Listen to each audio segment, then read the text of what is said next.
Pour le journal des médias maintenant, et vous nous parlez d'un reporter bloqué à Wuhan, je ne sais pas si je prononce bien, en Chine, à cause du coronavirus. Ce sont des scènes à peine croyables. Imaginez cette ville de 11 millions d'habitants qui, en plein milieu de la semaine, devrait être grouillante. Nous sommes en plein milieu du quartier d'affaires de Wuhan. Là, il n'y a personne. On peut marcher sur la rue tranquillement. On ne sera pas dérangé ni par une voiture, ni par les gens, car les gens ne sortent plus. Ils sont confinés dans ces immeubles. Ils restent chez eux. Il n'y a pas une boutique ouverte.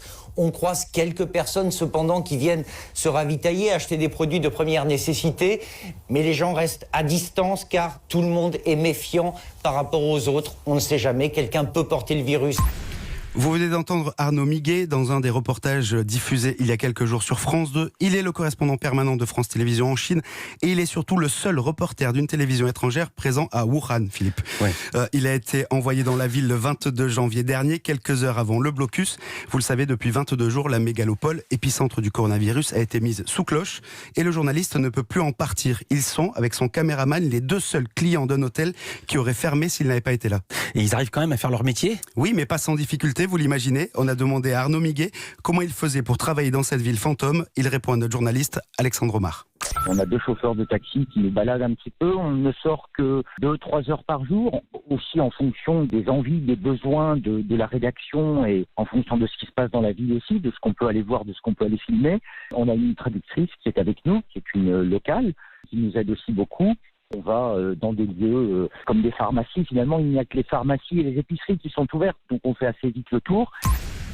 Et le correspondant de France Télévisions doit montrer ce que l'on ne voit pas, et notamment les habitants qui ne sortent plus dans la rue. De temps en temps, on arrive à aller chez les gens qui ne vous ouvrent pas leurs portes très très facilement.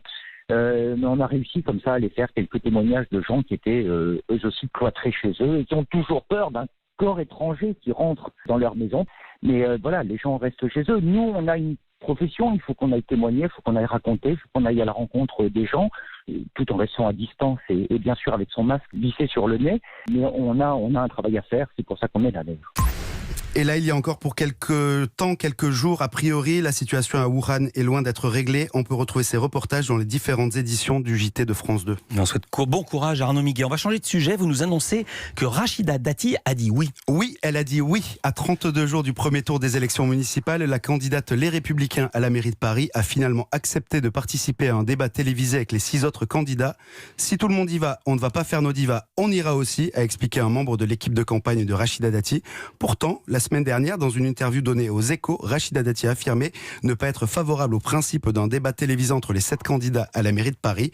Une foire d'empoigne assurée, Paris mérite un débat sur le fond et avec du temps, a-t-elle précisé. Et alors la foire d'empoigne ou non, ça sera quand et sur quelle chaîne ? Le mercredi 4 mars, mais on ne sait pas encore sur quelle chaîne. Plusieurs propositions sont sur la table, celle de France Télévisions, celle de BFM TV et d'LCI, à voir maintenant s'il y aura un débat de fond et du temps. Gérard Larcher, quant à lui, il a choisi Twitch. Vous pensiez le réseau social Twitch réservé aux jeunes streamers qui jouent en live aux jeux vidéo, que nenni. Gérard Larcher est là aussi. Le président du Sénat a accepté l'invitation du journaliste Jean Massier à venir répondre à ses questions et surtout à celles des viewers, c'est ceux qui suivent donc le live, dans son émission Questions aux sénateurs diffusée donc sur Twitch. Jean Massier qu'on recevait ici il y a quelques semaines. Oui, il était venu parler d'Acropolis, c'est sa chaîne de streaming citoyenne qui encourage le débat démocratique et fait se rencontrer virtuellement internautes et hommes politiques. Alors, à quel genre de questions Gérard Larcher doit-il s'attendre cet après-midi ? Nous avons posé la question à Jean Massier qui reçoit des sénateurs tous les mercredis. Les gens qui vont lui poser des questions, c'est des internautes sur une plateforme de jeux vidéo, donc c'est plutôt des gens qui sont très éloignés de la politique, qui n'ont pas l'habitude de poser des questions à un politique et encore moins au président du Sénat.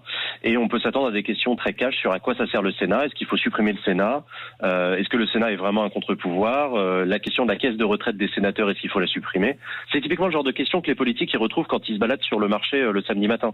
C'est pas des questions de journalistes, c'est des questions de citoyens, des questions très directes, parfois très terre à terre, parfois des questions très provocantes et très politiques, mais en fait les politiques ils aiment beaucoup ça, les sénateurs ils aiment beaucoup quand on leur parle des sujets qui fâchent de manière très directe. Mais au fur et à mesure que l'interview se déroule, en fait je sens vraiment que les muscles se détendent, qu'ils deviennent des vrais êtres humains normaux comme tout le monde, et du coup c'est une interview qui se passe assez bien pour cette raison-là. Et l'interview Les muscles détendus de Gérard Larcher sera diffusée en direct aujourd'hui de 17h à 18h sur la chaîne Twitch Acropolis, mais aussi sur le site publicsénat.fr. Et pour terminer, Arte qui offre à ses téléspectateurs la possibilité d'être en quelque sorte directeur des programmes. Oui, les téléspectateurs peuvent voter pour les programmes qui seront diffusés le samedi 29 février prochain, un jour qui n'a lieu qu'une fois tous les 4 ans. Quel est le lien entre les deux infos ? Je ne sais pas. Quoi qu'il en soit, un espace dédié intitulé Faites votre télé a été ouvert sur le site d'arte.tv pour offrir plusieurs options. Il y a l'embarras du choix. La voix off des bandes annonces d'Arte l'explique mieux que moi. Écoutez. Vous avez le choix entre 15 programmes au total. Rockstar ou opéra ? Science-fiction ou mode ? Chat mignon ou bête sauvage ? Romance ou polar ? Et les téléspectateurs ont jusqu'au 28 février pour choisir les programmes qui seront diffusés le lendemain en début d'après-midi à 14h, puis en prime time où ils pourront choisir entre 3 fictions. Et à partir de 22h25, ce sera l'heure des documentaires au choix. Un voyage dans l'espace, dans l'univers d'Yves Saint-Laurent ou un docu sur les Rolling Stones suivi d'un concert d'Iggy Pop. Alors Philippe, vous choisissez quoi ? Attention, on n'a pas tous les sons. Je vais pas dire le chat mignon, alors je vais dire Iggy Pop. Iggy Pop, parfait, à voter.